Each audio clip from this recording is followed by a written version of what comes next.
Hello champions, I hope you are doing good and you are keeping the constant growth. In today's lesson we will speak about what to do when opponent, instead of playing some opening, playing random moves. Often, especially on the low levels, when we play the first move e4 or d4, opponent, instead of playing some opening, they are playing a6, b5, or they are playing d6, e6, giving us the center. So the question is, what are going to be our next moves? A common situation happens after, for example, b6, d4, bishop b7, bishop d3, d6, knight f3, e6, short castle, knight d7. And here how to continue. I see often white players play here c3, for example, they play rook e1, they play knight d2 as well, and now they don't know how to continue. If to push a d5, then often black is closing the center with e5. If we push e5, often black is closing the center with d5 and then getting counterplay with c5. So often in the middle games we should ask ourselves what is our plan. Now why not to ask what is our plan after e4? What are the next moves we are going to do? And here I am going to offer you a very strong setup. After e4, the next move we are going to play d4. Next, we are going to develop the bishop on d3, and before playing knight f3, we are going to play f4 and then knight f3. Why? First of all, now the pawn is not on f2, and the knight doesn't stay in front of the pawn, and here we are getting a very strong center. And there is one more hidden thing. After we play short castle, the rook on f1 is playing already. It's a developed rook. When the pawn was on f2, okay, then the rook would be limited here and most probably it should play from e1. But now when the pawn is on f4, the rook on f1 is ready. This is a very strong and very dangerous attack when black is doing a very random moves in the very beginning. After we set up this position and we castled, the next moves most often gonna be to play e5 and then f5. Then we will have already 5 pieces which are going to attack opponent's king.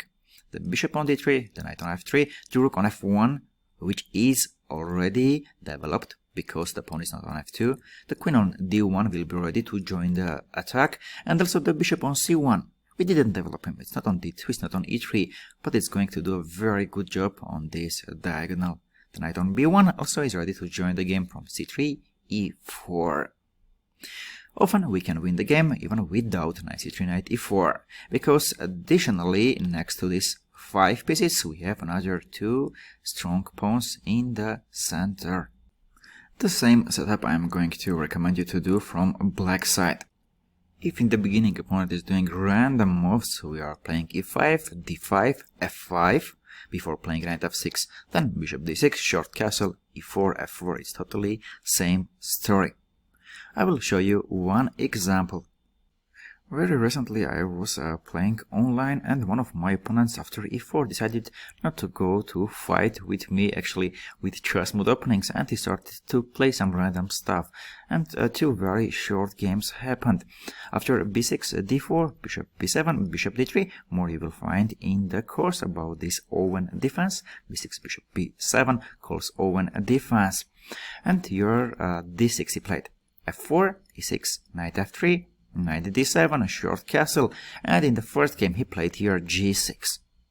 Now I can play knight c3, some knight c3, queen e1 or queen e2, one of the moves, queen e1, so in future it can go to g3 or h4, queen e2 is also doing good, and can play bishop d2, rook a1, and then go e5 or f5. But during the game after g6 I thought, why not to go and immediately attack opponent? His king in the center, let's go, yeah? So f5 was played. I'm opening the center, very logical. He played bishop g7, fe6, fe6, and after knight g5 suddenly he has big problems. Okay, I'm sacrificing the d4 pawn, but after king h1 I'm threatening to take the e6 pawn and also to play knight f7, after which I'm going to win material. Also opponent king in the center. After knight f7, before taking the h8 I can also play bishop g5 move. The bishop on d3 also is going to join the game from c4. with bishop c4, I'm going to attack the d4 bishop and also attack the e6 pawn. So here already opponent's position was lost.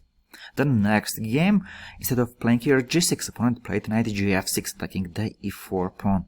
Again, I can play queen e2, or I can play knight c3, bishop d2, and then prepare e5, f5, but why not to go immediately? I played e5, knight d5, and again f5. Very logical way, opponent king is in the center, so let's go open it and checkmate him. In the game, he took on f5, and after bishop f5, he has again issues. Now if he takes d e5, instead of taking on e5, I will take bishop d7. And after queen d7, knight e5, taking the queen and also the f7 pawn. Now you see how good is doing my rook on f1 when there is no f2 pawn in front of him. After f5, ef5, bishop f5, opponent played g6. And after bishop h3, bishop g7, here I could do different things, but I again played e6. The same way opening the center, and after f6, the same response. Bishop e6 was giving big advantage, but knight g5 is just killing. Again, knight e6 is coming, or knight f7, winning material. The position is lost. After I played f5, opponent could also take d e5, but here again I would have a strong response. I offer you to think about it, and the answers you can put in the comments section. I hope this lesson will be very important for you when you play e4 and the opponent is playing very random stuff. So when you play d4, don't play knight f3. If he allows you, play f4, knight f3, bishop d3 and short castle, and then e5, f5, and go open the center and checkmate the opponent.